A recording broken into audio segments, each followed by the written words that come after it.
خالدی کا صلوات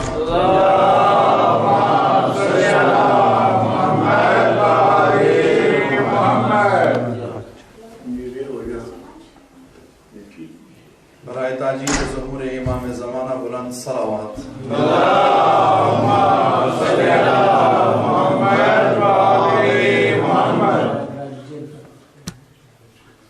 اعوذ باللہ من الشیطان اللعین الرجیم بسم اللہ الرحمن الرحیم الحمد للہ رب العالمین والحمد للہ رب الشاکرین الحمد والثناء لرب الحسن والحسین ثم الصلاة والسلام على سیدنا ومولانا حبیب قلوبنا شفیع ذنوبنا طبیب نفوسنا ابی الزہراء ابی القاسم محمد اللہم صلی علی محمد وعلی محمد وعلى آلہ الطیبین الطاہرین المعصومین المنتخبین ولعنة الدائمة على أعدائهم أجمعين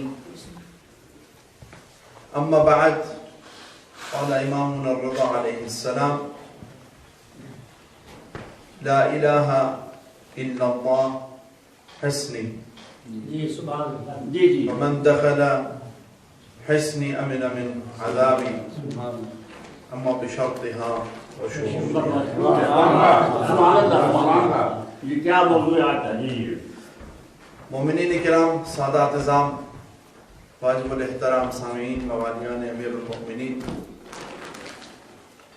حسب عادت آغاز سخن کرتا ہوں حمدیہ جملہ سے کہ الحمدللہ الذی نور قلوبنا بولایت امیر المؤمنین۔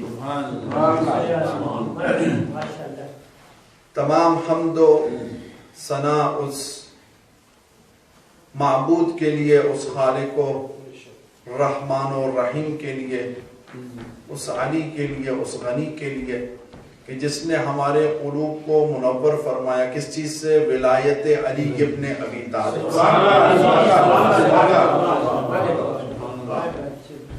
اچھا، کچھ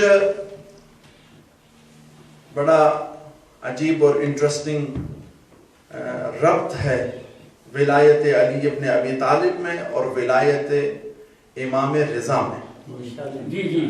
اس سے مراد کیا ہے کہ خود ولایت امیر المؤمنین علیہ السلام ایک بڑا عمیق موضوع ہے اور بہت اہمیت کا حامل ہے۔ اسی طرح ولایت امام رضا علیہ السلام بہت اہمیت کی حامل ہے۔ وہ کیوں؟ فرمایا کہ جو بھی ولایت رضا کا قائل ہوگا تو گویا کہ اس نے ہم سب 12 کو مان لیا۔ اس سے پہلے لوگ کہتے ہیں کہ ہم بھی امیر المومنین کو مانتے ہیں، ہم علی ابن ابی طالب کی ولایت کے قائل ہیں، اس کے بعد تشریف اس کی ہوتی ہے کہ جناب ولایت سے مراد کیا ہے اور اس کے مطلب کیا ہے۔ الفاظ مشترکہ میں سے ہے، یہاں پر ولی کا معنی آیا کہ دوست ہے، آیا کہ آزاد کردہ غلام ہے، فلان و فلان۔ بہرحال کہتے ہیں کہ ہم بھی ولایت علی رکھتے ہیں، لیکن یہاں پر جو 12 امامی ہیں ان کے لیے ولایت امام رضا علیہ السلام اس لیے مہم ہے کہ کوئی شخص یہ دعویٰ کر سکتا ہے، اب اس کا حقیقت سے کوئی تعلق ہے یا نہیں ہے یہ مورد بحث نہیں ہے، لیکن کوئی شخص یہ دعویٰ کر سکتا ہے کہ میں علی کو مانتا ہوں لیکن وہ کیا ہے؟ زیدی ہوں۔ کوئی یہ کہہ سکتا ہے کہ میں علی کو مانتا ہوں لیکن میں کیا ہوں؟ اسماعیلی ہوں۔ میں علی کو مانتا ہوں بہرا ہوں، میں علی کو مانتا ہوں نظاری ہوں۔ یہ دونوں شکلیں کیا ہیں؟ اسماعیلیوں کی ہیں، بہرا اور نظاری، جنہیں آپ اکثر اعتماد مقدسات جنہیں ابھی شرف حاصل ہوا ہے خدا آپ کی زیارات قبول کرے تو وہاں پر آپ نے دیکھا ہوگا کہ خاص ایک لباس میں اسماعیلی موجود ہیں، وہ بہرے ہیں، ٹھیک ہے جی۔ اسی طرح کچھ نظاری ہیں، وہ بھی اسماعیلی ہیں، ٹھیک ہے۔ یہ فاطمہ ڈائنسٹی جو بنی تھی اس تک وہ ساتھ ہی میں تھے، اور 1 یا 2 جنریشن بعد یہ علیحدہ ہو گئے، تقسیم ہوگی ان میں، اور کچھ نظاری بنے اور کچھ بہرے بنے۔ بہرے آپ یوں سمجھے کہ کچھ اس میں جو ہے وہ آرتھوڈاکس اسماعیلی ہیں، یعنی ابھی تک ان میں مفہوم حجاب موجود ہے، کانسیپٹ آف عزاداری موجود ہے، ماتم موجود ہے۔ یہ نظاری ہیں، یہ آپ یوں کہتے ہیں کہ ماڈرنائزڈ اسماعیلی ہیں، حجاب وغیرہ کم ہے، ماتم وغیرہ کے قائل نہیں ہیں۔ بہرحال یہ سب اسماعیلی ہیں۔ تو میں عرض یہ کر رہا تھا کہ امیر المومنین علیہ السلام کی ولایت ایک شخص دل میں رکھ سکتا ہے، دعویٰ کر سکتا ہے، لیکن وہ شاید زیدی ہو، شیش امامی ہو، واقفی ہو. واقفی آج کے دور میں نہیں ہے، جن کی جو سلسلہ امامت امام موسیٰ کاظم علیہ السلام تک لے کے جاتے ہیں اور وہاں پر روک دیتے ہیں. لیکن امام علی رضا علیہ السلام کا جو بھی ان کی ولایت کا قائل ہوگا تو گویا کہ وہ علی سے لے کر مہدی سب کی ولایت کا مخالف ہے. اس لیے ولایت مولا امام رضا علیہ السلام بہت مہم ہے. اور یہ وہ امام ہیں کہ جن کا نام علی ہے، لقب ملا تو رضا ملا، لقب ملا تو مجدد امامیہ لقب ملا، لقب ملا تو زکی ملا، لقب ملا تو عالم آل محمد لقب ملا. وہ امام رضا علیہ السلام کے جنہیں رضا اس لیے کہا گیا کہ جب کسی نے امام محمد تقی علیہ السلام سے پوچھا، امام جواد علیہ السلام سے پوچھا کہ مولا آپ کے بابا کو رضا کیوں کہا جاتا تھا، تو اس وقت مولا فرماتے ہیں کیونکہ خداوند متعال آسمانوں پہ میرے بابا سے راضی تھے، پیغمبر اور تمام ائمہ ان سے راضی تھے. نہ فقط راضی تھے بلکہ ائمہ بعدی ان سے راضی ہوں گے. پوچھنے والے نے پوچھا مولا لیکن یہ کوئی امتیاز تو نہ ہوا، سب ائمہ علیہ السلام کیا ان سے خداوند متعال کی ذات راضی نہ تھی؟ کہا پھر ایک فرق جان لو کہ انہیں رضا کیوں کہا گیا. کہا کہ تمام ائمہ سے خدا کی ذات اور تمام انبیاء اور ائمہ راضی ہیں، لیکن ان کے دشمنان ان سے راضی نہیں تھے. امام علی رضا وہ ہیں کہ جو دوست بھی راضی تھا جن سے اور دشمن بھی راضی تھا.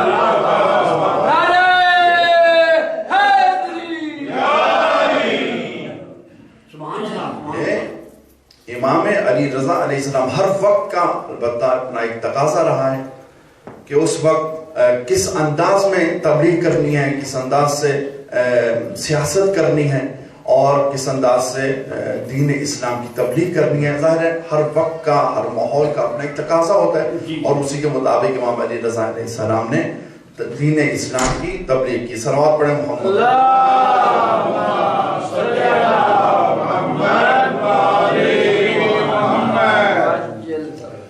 تو یہ وہ کریم امام ہیں امام رضا علیہ السلام. سامعین گرامی جو کہ رضا ہیں، زکی ہیں، ضامن آہو ہیں. پہلے آپ سن رہے تھے، میں تو راستے میں فیس بک پہ سن رہا تھا، نمبر بھائی نے جو کلام پڑھا تو ضامن آہو کہ آپ کو معلوم ہے بالکل مختصراً ایک شکاری نکلا اور جب اس کے نزدیک آہو آئی تو آہو نے وہ مہلت مانگی. کہا کہ مولا آپ مجھے مہلت دے دیں، میرے بچے کیا ہیں، پیاسے ہیں، میں انہیں دودھ پلاؤں پھر اس کے بعد واپس آتی ہوں تو یہ میرا شکار کر لے. تو اس وقت امام رضا علیہ السلام نے ضمانت دی. درست ہے، میں کہتا ہوں جو امام ایک آہو، ایک حیوان کی ضمانت دے سکتے ہیں وہ اپنے شیعوں کی ضمانت نہیں دے سکتے. شرط یہ ہے کہ ہم ان کی طرف یعنی قلب مخلص کے ساتھ ان کے سامنے ہم جو ہے جھک جائیں اور کہیں کہ مولا جیسے آپ فرمائیں گے ویسے ہی ہم کرنے کے لیے تیار. مولا میں اپنی طرف سے کوشش کروں گا لیکن ایک سنسیئر کوشش ہوگی، میں اخلاص سے کوشش کروں گا کہ میں آپ کی اطاعت کروں. باقی آپ کے ہاتھ میں ہے اور خدا کے ہاتھ میں ہے، اور آپ کی اگر ہمیں شفاعت مل گئی تو اس سے بہتر ہم کوئی چیز حاصل نہیں کر سکتے. سامعین گرامی یہ شفیع اشیاء آل محمد ہے. لیکن اس کے علاوہ خود امام رضا علیہ السلام ایک بڑا نویکلا اور بالکل منفرد وعدہ کرتے ہیں ہم سے، اور وہ کیا ہے؟ فرماتے ہیں کہ ٹھیک ہے تم نے مجھے گو کہ میری زندگی میں نہیں دیکھا، لیکن یہ جان لو تم مجھ رضا کی جتنی مرتبہ زیارت کے لیے آؤ گے میں رضا اتنی مرتبہ تمہاری قبر میں تمہاری زیارت کے لیے. یہ عام بات نہیں ہے کہ ہم مشہد جاتے ہیں، وہاں پر ہم مولا کی زیارت کرتے ہیں، خدا سے دعائیں مانگتے ہیں، انہی کا واسطہ دیکھیں، اہل بیت علیہ السلام کا واسطہ دیتے ہیں. اور یہ بھی اگر کوئی شخص جا کے کہہ دے کہ اے مولا امام رضا علیہ السلام، جو کہ اس سے شاید یعنی ماحول کو دیکھ کے کبھی انسان اگر ہمارے برادران کے ساتھ چلا جائے تو وہاں پر یہ چیزیں کلیئر کرنی چاہیے کہ ہم جو بھی ان سے جا کے ان عطبات میں مانگتے ہیں، سب سے پہلی بات یہ کہ عطبات عام چیزیں، یہ عام جگہ نہیں ہوتی ہیں۔ روایات میں ملتا ہے کہ مولا امام رضا علیہ السلام کی قبر وہ جگہ کیا ہے؟ روضۃ من ریاض الجنہ، کہ جنت کے باغوں میں سے ایک باغ ہے۔ ایک باغ ہمارے بھی یہاں پر مدینہ تو ان کے ہیں نا جی، انکر یاشا، تو مدد میں صلوات پڑھیں محمد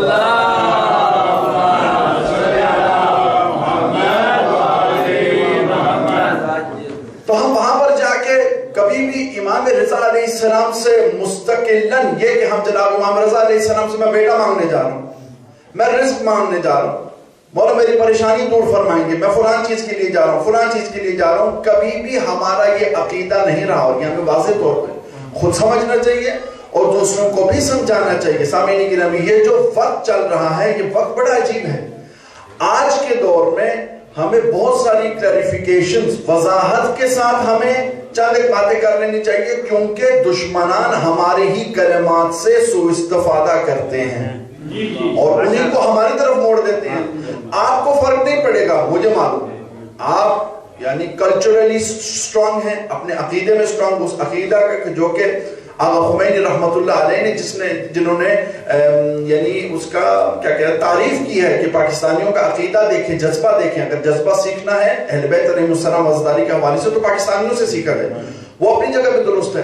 لیکن جب دشمنان یہ سوء استفادہ کرتے ہیں ہمارے ہی کلمات سے، اس کا نقصان یہ ہے کہ کل کو آپ ہی کے بچے جب سکولز میں جاتے ہیں تو وہاں پر ان کے بچے آ کے یہ باتیں انہیں سناتے ہیں، لیکن ان میں وہ جو ایک ایسپیکٹ آپ کے کلچر کا جو کہ آپ کو دین کے ساتھ یا اپنے عقیدے کے ساتھ مضبوطی سے رکھ رہا ہے وہ شاید نہ پاتا ہو، اور یہاں پر جو باتیں ہوتی ہیں وہ پھر وہ باتیں نہیں ہیں جو معجزات اور کرامات والی، وہاں پر پھر علم اور منطق اور فلسفی ان چیزوں پہ گفتگو ہوتی ہے کہ اس کے ذریعے تم ثابت کرو، تم جو جا کے مانتے ہو یا تم جا کے مدد مانگتے ہو یا علی مدد کہتے ہو، تو پھر کیوں بار بار کہتے ہو کہ ایاک نعبد و ایاک نستعین، خدا تجھی سے ہم کیا مدد مانگتے ہیں اور خدا تجھ تیری ہی عبادت کرتے ہیں، تو اس سے کیا مراد ہے؟ ہم جب تک ان باتوں کو واضح نہیں کریں گے اور جب تک ہم اپنے بچوں میں ان چیزوں کو امپلیمنٹ نہیں کریں گے کہ خدا نے جب یہ کہا ہے تو اسی طرح خدا نے اور بھی مثالیں دی ہیں، وَاسْتَعِينُوا بِالصَّبْرِ وَالصَّلَاةِ، کہ اگر خدا کی ہی عبادت کرنی ہے، خدا سے ہی مدد مانگی ہے، کوئی کہ غیر خدا سے مدد نہیں مانگی جا سکتی، تو خود خدا کہہ رہا ہے کہ صبر اور نماز سے کیا ہے تم استعانت حاصل کرو۔ تو لہٰذا یہ چیزیں کیا ہیں ہمیں واضح طور پہ بیان کرنی۔ میں عرض یہ کر رہا تھا کہ جب ہم امام رضا علیہ السلام کے روزے پہ جاتے ہیں اور مولا سے جا کے مانگتے ہیں تو اصل میں ہمارا عقیدہ یہ ہے کہ اے مولا ہمیں فلاں چیز، اگر بیٹا مانگ رہے ہیں، رزق مانگ رہے ہیں، یعنی یا دفع بلا مانگ رہے ہیں، جو بھی مانگ رہے ہیں، کہ خدا کہ مولا اگر آپ خدا کے آگے سفارش پیش کریں گے تو خدا کبھی بھی اسے موڑے گا۔ کوئی بھی مستقل طور پہ نہیں، ہم سب خدا سے مانگتے ہیں۔ جب ائمہ علیہ السلام نے ہمیں سلیقہ سکھایا، خود جب وہ مصلی عبادت پہ بیٹھتے ہیں تو کہتے ہیں بارے الہ تو معبود ہے اور ہم تیرے عبد ہیں، بارے الہ ہم مانگنے والے ہیں تو دینے والا ہے، لیکن ہمارے مانگنے میں اور ان کے مانگنے میں فرق دیکھیے۔ جب ایک مرتبہ وہ مانگ لیتے ہیں تو خداوند متعال موڑتا نہیں ہے ان کی دعا، اور ہم یہی سفارش ان سے کرتے ہیں، وگرنہ ہم اور کوئی ایسی ویسی بات نہیں کرتے، اور نہ ہی اس میں کوئی شرک کا پہلو پایا جاتا ہے۔ مستقلاً کوئی ذات اگر دینے والی ہے تو وہ صرف خدا کے ہے۔ اسی طرح امام رضا علیہ السلام کو میں نے پہلے عرض کیا تھا کہ مجدد امامیہ کیوں کہا گیا مولا کو مجدد امامیہ؟ کیونکہ امام رضا علیہ السلام کے دور میں خود ہم میں سے ہی کچھ ایسے لوگ تھے جو کہ غلو کی طرف بھی چلے گئے اور تکثیر کی طرف بھی چلے گئے، نہ صرف غلو کی طرف بلکہ تکثیر کی طرف بھی۔ اسی لیے امام علیہ السلام کو مجدد امامیہ کہا گیا، اور بارہا یعنی آپ اس حد تک کہ اگر ایک شخص، یعنی آپ خود امام محمد تقی علیہ السلام کی محفل میں دیکھ لیں کہ امام محمد تقی علیہ السلام کو جب بتایا گیا کہ بہت سارے شیعہ اکٹھے ہوئے ہیں اور یہاں پر آ کر آپ سبق انہیں جو ہے نصیحت فرمائیے، تو مولا جب آئے تو انہوں نے اس وقت کہا کہ میں اس وقت تک نصیحت نہیں کروں گا جب تک آپ میں سے 2 افراد چلے نہ جائیں. وہ 2 افراد کون تھے؟ ایک وہ تھا کہ جس نے علی اللہ اور علی رب کے نعرے لگائے. ایک وہ تھا اور ایک وہ تھا کہ جس سے فضائل علی ابن ابی طالب ہضم ہی نہ ہوئے. اور فرماتے ہیں انہوں نے اسی وقت اٹھے توبہ کی اور اس کے بعد امام محمد تقی علیہ السلام نے پسند کیا کہ اب تم سنو اور سمجھو. لہذا سامعین گرامی غلو اور تقصیر دونوں ہی ایسی چیزیں ہیں کہ جو کہ خود دشمنی علی ابن ابی طالب ہے حقیقتاً.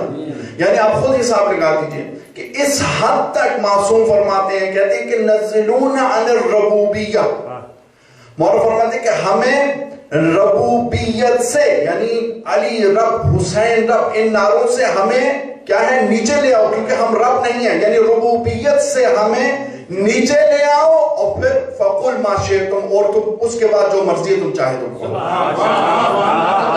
یہ بہت بڑی بات ہے, یہ بہت بڑی بات ہے. یعنی ہمارے استاد کہا کرتے تھے کہ حقیقی طور پہ غالب بننا مشکل ہے, مقصر بننا آسان ہے. یہ ہمارے استاد تھے بحرینی, وہ کہتے تھے اگر بندہ ان دونوں چیزوں کو سمجھے نا تو وہ بڑا مشکل ہے. یعنی واقعاً آپ کو علی ابن ابی طالب یعنی چاہے وہ صفاتی طور پہ ہو, افعال کے طور پہ ہو یا ذات کے طور پہ ہو, جب تک آپ علی کو خدا نہ بنا دیں آپ غلو کر ہی نہیں سکتے ہیں. درست ہے, کیونکہ یہ تو ہمارا مسلم عقیدہ ہے کہ سب سے پہلے خداوند متعال کی ذات, خدا کے بعد نبی کی ذات, نبی کے بعد علی کی ذات. سامعین گرامی جو حدیث میں نے آپ کے سامنے پیش کیا, اگر آپ کے اذہان مطالعہ میں ہو تو وہ حدیث جسے حدیث سلسلہ ذہب کہا جاتا ہے. اس حدیث سلسلہ ذہب سے مراد کیا ہے؟ یہ وہ حدیث ہے کہ جو کہ امام رضا علیہ السلام نے بیان فرمائی, لیکن عن ابی ہے یعنی امام موسیٰ کاظم علیہ السلام سے, انہوں نے عن ابی ہے یعنی امام صادق علیہ السلام سے, انہوں نے اپنے بابا سے, انہوں نے اپنے بابا سے توڑ جا کے رسول خدا تک, اور پھر رسول خدا سے جبرائیل, اور جبرائیل سے خدا تک. اس حدیث کو سلسلہ ذہب کہا گیا ہے. ذہب یعنی سونا, یعنی آپ کو سمجھے کہ جس یعنی بہت ساری احادیث ہیں آپ کے سامنے, لیکن یہ ایک ایسی حدیث ہے کہ جسے بعض علماء کے نزدیک فقط اکیلی حدیث کو حدیث سلسلہ ذہب کہا گیا ہے. یعنی وہ روایت, وہ حدیث جو کہ اس لائق ہے جسے سنہری الفاظ کے ساتھ لکھا ہے. یہ عام حدیث نہیں ہے, لیکن میں پہلے عرض کر رہا تھا نا وہ امام جو کہ مجدد امامیہ ہیں اس وجہ سے, اور اسی لیے تو جب امام رضا علیہ السلام کو آپ کو پتہ ہے بلوائے گئے مولا مدینے سے, تو اس وقت امام علیہ السلام نے بہت طولانی ایک سفر کیا, کہاں تک؟ خراسان تک. درست ہے, خراسان میں آپ کو معلوم ہی ہے کہ مامون نے بلوایا, اور مامون اور جو ہے امین کی ایک اپنی ایک جو ہے مشکل چل رہی تھی سیاست کے حوالے سے, خلافت کے حوالے سے. تو مامون کیا ہے شاطر تھا, ٹھیک ہے, یعنی دماغ سے, اور اپنے بھائی پہ وہ غالب بھی ہوا بعد میں.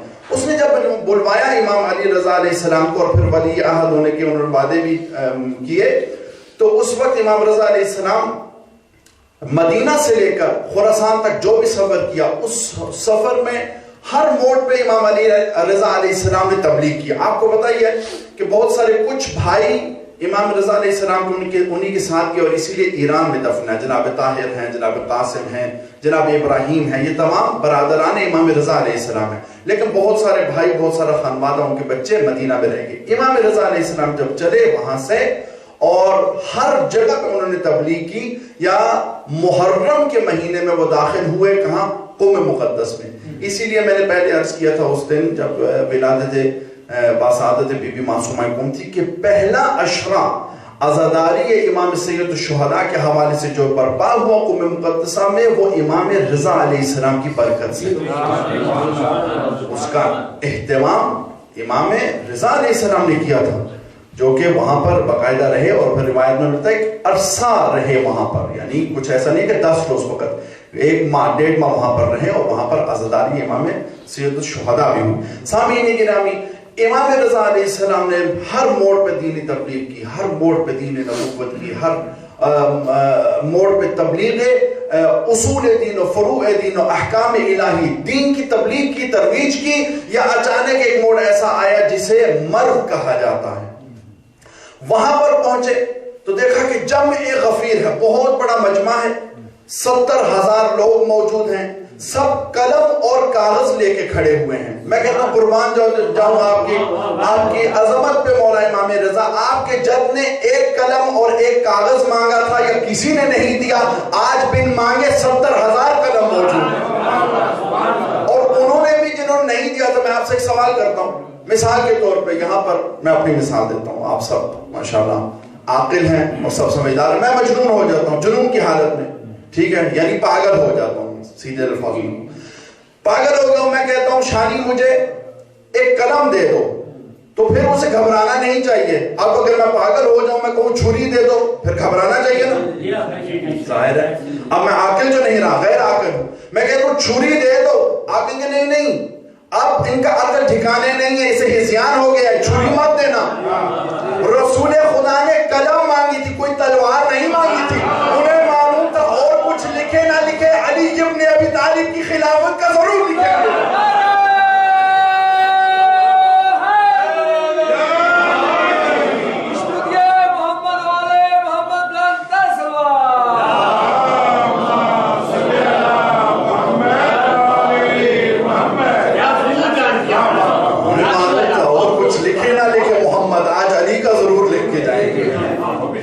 سامعین گرامی، 70,000 قلم موجود، 70,000 کاتب موجود، 70,000 کاغذ موجود۔ کہنے لگے مولا سواری سے اترنے سے پہلے ایک نصیحت کر دے، بس مولا صرف ایک فرمان، ایسا فرمان جو ہم 70,000 لوگ لکھ دیں۔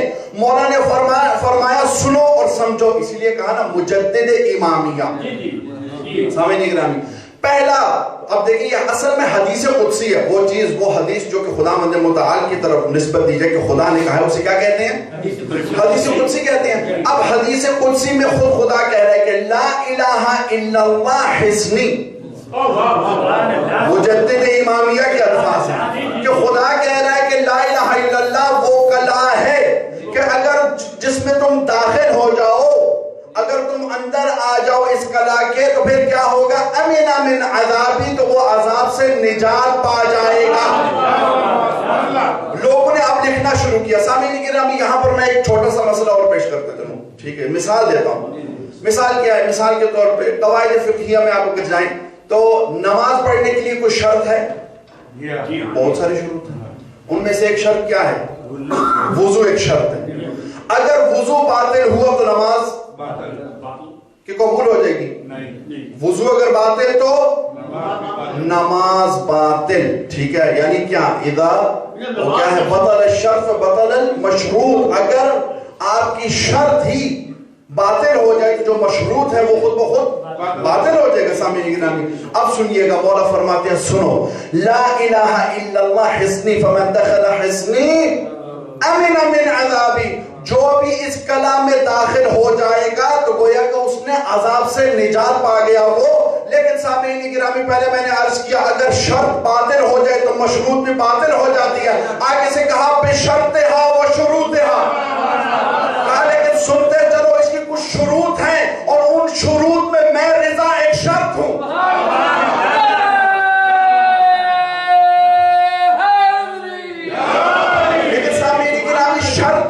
مفرد ہوتا ہے نا، شرط شروط کیا ہے؟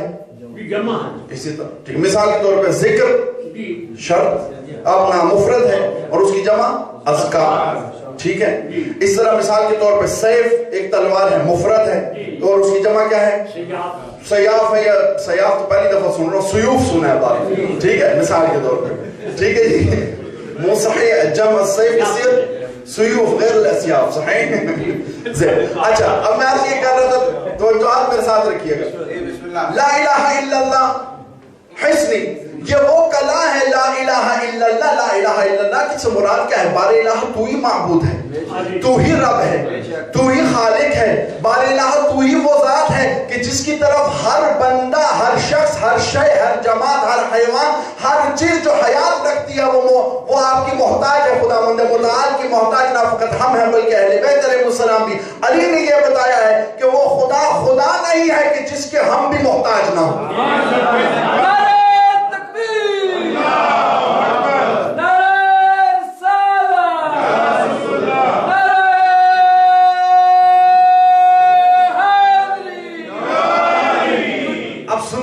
سلسلہ کیسا بنایا امام رضا علیہ السلام نے؟ کہا کہ لا الہ الا اللہ حسنی, یہ وہ کلا ہے کہ جس میں تم داخل ہو جاؤ تو خدا کے عذاب سے نجات پا جاؤ گے. لیکن پہلے عرض کیا شرط مفرد, جمع کیا شروع. کہا اما بشرطہا وشروطہا, نبی ایک تھا, امام 12 تھے. کہا شرط وہ جو نبی ہیں, شروط وہ جو 12 امام ہیں. نہیں کہا انا من شرطہا, کہا انا من شروطہا.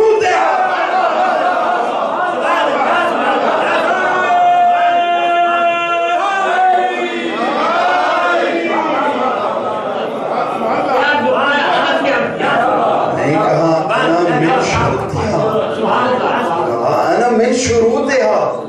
نبی ایک, امام 12, لیکن سلسلہ کو بتایا امام رضا علیہ السلام نے کہ کبھی بھی اس سے تجاوز مت کرنا. سمجھو سب سے پہلے وہ جو وحدہ لا شریک ہے, وہ کہ جس کا کوئی شریک نہیں ہے, کہ جس کا کوئی متشابہ نہیں ہے, کہ جس کا کوئی کف نہیں ہے, نہ ذات میں, نہ صفات میں, نہ افعال میں. سامنے گرامی, یہ وہ توحید ہے جو کہ ہمیں ائمہ علیہ السلام نے ہمیں ہدیہ کیا. وہ توحید ہے کہ دنیا خدا کو ڈھونڈنے نکلی ہے. ہم کتنے خوش قسمت ہیں کہ ہمیں معصومین نے خدا توحید بتایا.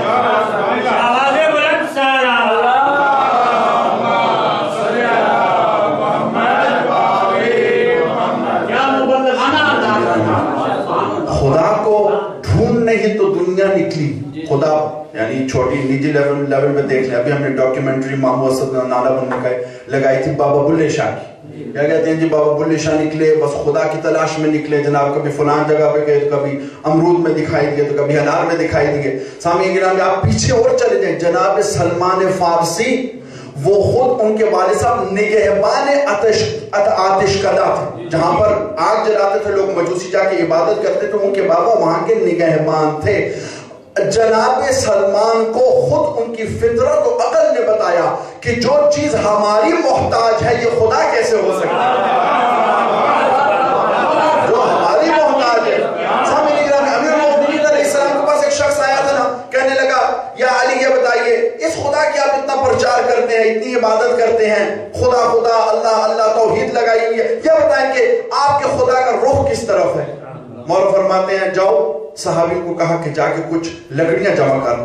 اب جب اسے آگ لگوائی مولا نے تو کہا کہ اس بھڑکتی ہوئے آگ کی طرف دیکھو, اس کا رخ کس طرف ہے. کہنے لگا مولا مجھے تو نہیں سمجھ آ رہی کہ سوال کیسا ہے, یہ آگ ہے, اس کا رخ دائیں بھی بائیں بھی اوپر بھی نیچے بھی. کہا جب تمہیں اس آگ کی نہیں سمجھ لگ سکتی تو اس کے خالق کی تجھے کیسے سمجھ لگے گی. تو خدا کے بارے میں نہ پوچھ تو میری معرفت نہیں حاصل کر سکتا, محمد مصطفیٰ کی معرفت حاصل نہیں کر سکتا, تو ہمارے خالق کی کیا معرفت حاصل کر سکتا. نعرہ تکبیر, نعرہ رسالت, نعرہ حیدری. لہذا امام رضا علیہ السلام نے جو ترتیب بتا دی تو کہا کہ یاد رکھنا, میں نے پہلے عرض کیا تھا نا کہ اذا بطل الشرط تو آگے سے مشروط بھی باطل ہو جائے گی. معلوم کیا پڑا, ذرا غور فرمائیے گا. لا الہ الا اللہ وہ قضا ہے کہ جس میں اگر آپ داخل ہوگے تو آپ عذاب الہی سے بچ جائیں گے. لیکن اما بشرطہا و شروطہا, کہا سب سے پہلے نبی کی نبوت کا اقرار کرو, اور یہ جان لو کہ بعد از خدا اگر کوئی افضل ترین شخصیت اور ذات ہے تو وہ ذات پیغمبر کرام. معلوم کیا پڑا, پہلے میں نے عرض کیا نا کہ نماز پڑھتے ہوئے کیا ہے, آپ وضو کرتے ہیں، وضو باطل ہو گیا تو نماز باطل. معلوم یہ پڑا کہ اگر نبی کی نبوت کا تم اقرار نہیں کرو گے تو تمہاری توحید قبول نہ ہوگی. کہا بشرطہا و شروطہا، صرف ایک شرط نہیں تھی، اس کی تمام شروط جب تک پوری نہیں ہوں گی، یعنی ولایت علی سے لے کر مہدی تک، جب تک سب کی ولایت کا اقرار نہیں کرو گے، نہ تمہاری نہ ہی مفہوم نبوت مکمل ہوگا اور نہ ہی مفہوم توحید مکمل ہوگا. اور اسی لیے تو یعنی باقاعدہ رسول خدا نے ایک ایسے ایمفیسس کے ساتھ اتنی اہمیت دلوائی اس حدیث کو، کہا کہ الائمۃ من بعد 12، کہا وہ لوگ جو کہتے ہیں کہ نہیں ہم بھی علی کو مانتے ہیں، کافی نہیں ہے. جب تک علی سے لے کے مہدی تک سب کو نہیں مانو گے تو یہ کافی تمہیں فائدہ نہیں پہنچانے والا. کہا الائمۃ من بعد 12، اولهم علی بن ابی طالب وآخرهم القائم. صلوات پڑھیں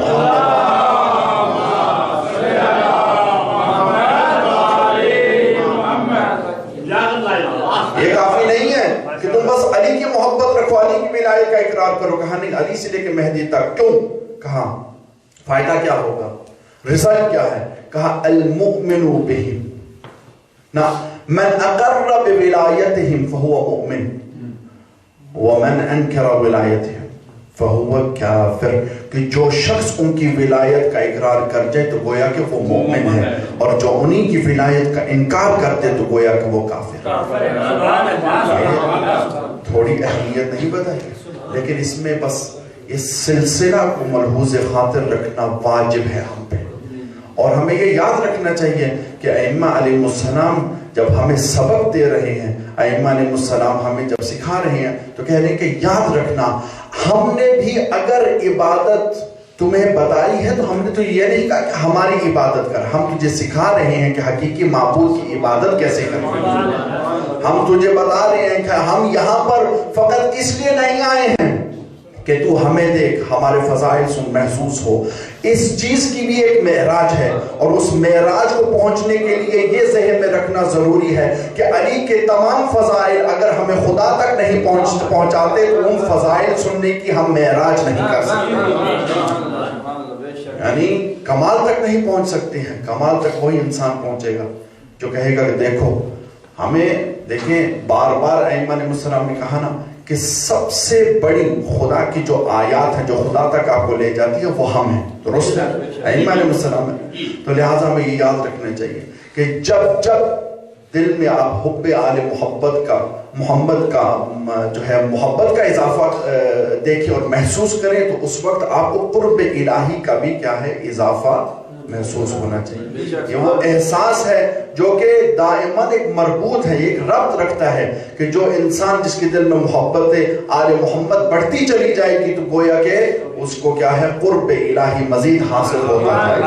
وہ سمجھے گا کہ بار الہ اگر تیری مخلوق اتنی باکمال ہے تو خالق ہوتے ہوئے کتنا باکمال ہے. یہی وہ سبق ہے جو کہ ہمیں ہمارے امام ہشتم امام علی رضا علیہ السلام نے دیا ہے. اسی کے ساتھ میں انشاءاللہ دعا کی طرف جاتا ہوں. اللہم صلی علی محمد وعلی محمد، اللہم صلی علی محمد وعلی محمد، یا محمود بحق محمد، یا علا بحق علی، یا فاطر السماوات بحق فاطمہ، یا محسن بحق حسن، یا قدیم الاحسانی بحق حسین علیہ السلام. بار الہ تجھے واسطہ محمد وعلی محمد کا ہم سب کے گناہان کبیرہ و صغیرہ معاف. بار الہ تجھے واسطہ محمد وعلی محمد کا ہم سب کے مرحومین و مرحومات کی مغفرت فرما. بار الہ تجھے واسطہ محمد وعلی محمد کا آغا نوروز کے تمام مرحومین و مرحومات اور مسعود فیروز اور میاں محمد اکرم جو ان کی جتنے بھی مرحومین و مرحومات ہیں، بار الہ ان سب کی مغفرت فرما. بار الہ تجھے واسطہ محمد وعلی محمد کا ان کے نوروز اور جنہوں نے آج کی نیاز کا اہتمام کیا ہے، بار الہ ان کی توفیقات خیر میں اضافہ فرما، اپنی بارگاہ میں قبول منظور فرما. بار الہ ہم سب کا اس جشن میں آنا اپنی بارگاہ میں قبول منظور فرما. بار الہ تجھے واسطہ محمد وعلی محمد کا، تجھے واسطہ اپنی عزت و عظمت کا جتنے بھی مومنین و مومنات بیماران ہیں، بالخصوص جو بزرگان موجود ہیں اور بھائی شاہ کے فرزند وہ بیمار ہیں، بار الہ تجھے واسطہ ہے جناب علی اصغر کا، بار الہ تجھے واسطہ ہے امام حسین العابدین،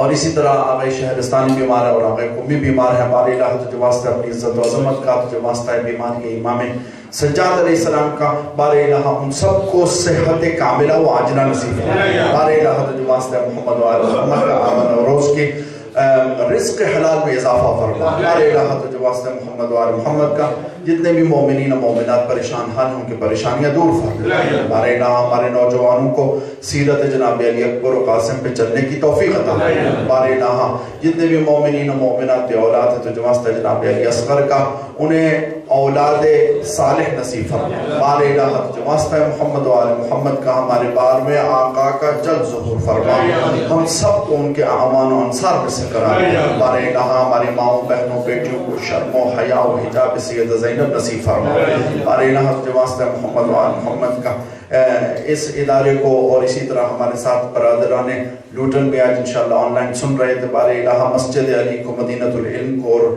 اسلامک سینٹر جعفریہ کو، اور دیگر تمام مؤسسات اور حسینیات اور مساجد جو دین کا کام کر رہے ہیں، خدمت اہل بیت اطہار کر رہے ہیں، بار الہ تجھے واسطہ محمد و آل محمد کا ان تمام اداروں کو دن دگنی رات چگنی ترقی عنایت فرما، بار الہ تجھے واسطہ محمد و آل محمد کا ہم سب کو عطبات مقدسات کی زیارات کا شرف حاصل فرما، بار الہ تجھے واسطہ محمد و آل محمد کا سوائے اپنے اور کسی کا محتاج نہ بنا، انشاءاللہ اسی ایک جو مختصر سے ہم نے عبادت کی ہے اور اس دعا کی قبولیت کے لیے انشاءاللہ ایک ایسا نعرہ سنائیں جو کہ شاہ خراسان کے عتبہ مقدسہ تک پہنچے، انشاءاللہ ہاتھ بلند کر کے نعرہ